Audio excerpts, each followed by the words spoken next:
Takže čaute, chcem vám natočiť nové video o tomto vysokonapäťovom zdroji. Takže je to vysokonapäťový zdroj, už som vám ho ukazoval, aj dve verzie na kanáli. Je to vlastne indukčná cievka, stmievač a kondenzátor a vypínač. Takže keď zapnem vypínač, tak začne robiť iskry.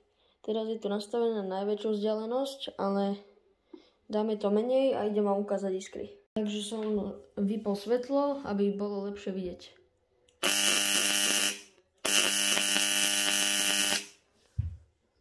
Urobíme väčšie iskrisko, väčšiu vzdialenosť.